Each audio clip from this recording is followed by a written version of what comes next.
Salí del altar y terminé en una casa de prostitución. Conocí la Universal a través de mi madre.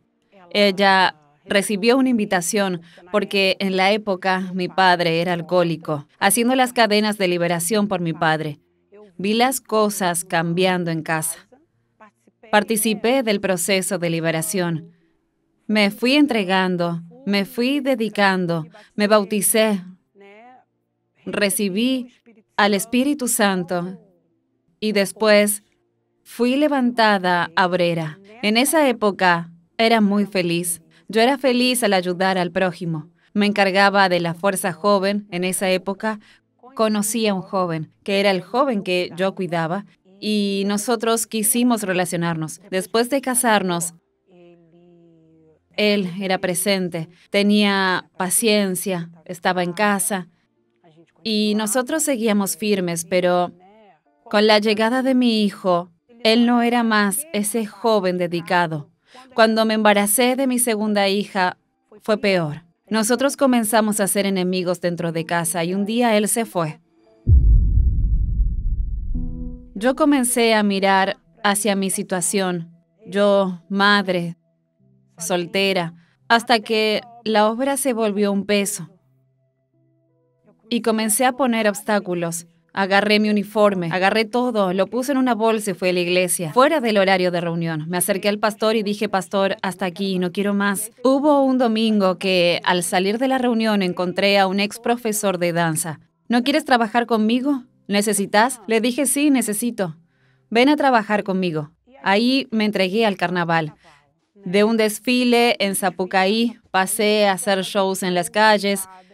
Ya no tenía nada de la Nailá que un día fui, nada. Después de eso, recibí una invitación para trabajar en una casa de show.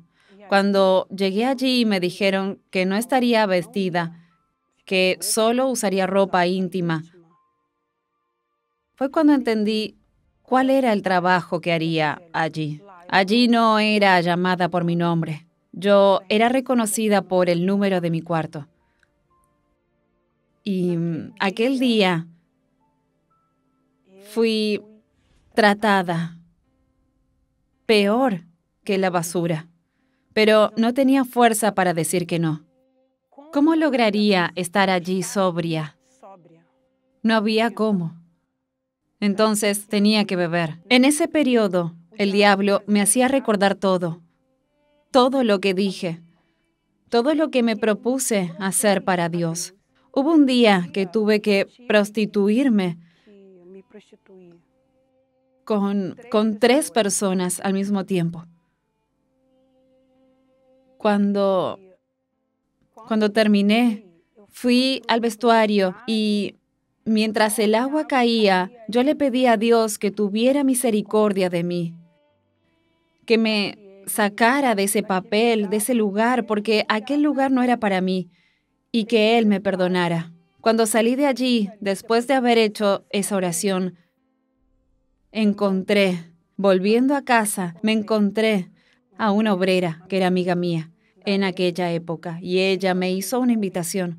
Yo pensaba que para mí no había solución, que Dios no me perdonaría, que la misericordia de Él por mí ya había llegado al fin.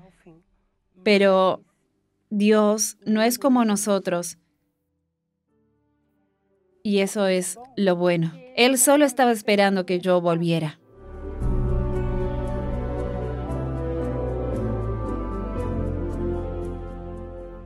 El día que fui, no miré a nadie. Aquel mismo altar en el que tiré mi uniforme, yo me tiré en aquel altar y solo le pedía que me perdonara y que me aceptara de nuevo. Fue como si Él me hubiera dicho, ¿por qué tardaste tanto? ¿Por qué necesitaste sufrir tanto? Le dije al pastor, pastor, necesito matar a esa Nailá que está aquí. Esta Nailá me está haciendo sufrir. Me bauticé y comencé todo de cero, realmente de cero. O yo comenzaba de cero o iba a ser más de lo mismo. Yo solo necesito a Jesús, no necesito nada más, nada. Mi prioridad no era nada, nada, nada, a no ser Él. Yo llegué a la iglesia aquel domingo, determinada a salir de allí con el Espíritu Santo. Incluso fui en ayuna de palabras porque no quería hablar con nadie. Quería recibirlo, quería estar lista para recibirlo. Cuando el obispo Macedo entró en transmisión directa, dio una palabra y esa palabra se volvió una flecha. Si verdaderamente el Hijo os libertare, seréis libres. Dios mío, era lo que necesitaba. Cuando Él ministró el descenso del Espíritu Santo, solo tuve la certeza de que Él era mi Padre. La paz que no tuve durante todos esos años era una paz. Era como si ni siquiera estuviese en ese lugar. Éramos Él y yo. No había nadie allí. Ese día Él lo preparó para nuestro reencuentro. Cuando la reunión terminó, me reía sin motivo, sin entender, y las personas venían a hablar conmigo y yo sonreía. Cuando llegué a casa, fui a abrazar a mi padre, fui a abrazar a mi madre, fui a abrazar a mis hijos, y aquello se perpetuó. Hasta hoy es así. Las luchas vienen. Se engaña el que piensa que no tendrá luchas. Pero la paz está aquí. Después de aquel reencuentro, todo cambió. Mi búsqueda durante todo este tiempo de una vida estable, Él la suplió. Yo puedo ser una referencia para las familias. Yo puedo cuidar familias. Yo puedo reestructurar hogares. Él me dio la oportunidad de servirlo nuevamente. Mi interior es diferente. Todas mis necesidades, Él las suplió. Mi alma es ligera. Estoy absolutamente segura de que en el momento que Él me llame, estoy lista. Así como Dios cambió mi vida, Él puede cambiar su vida también.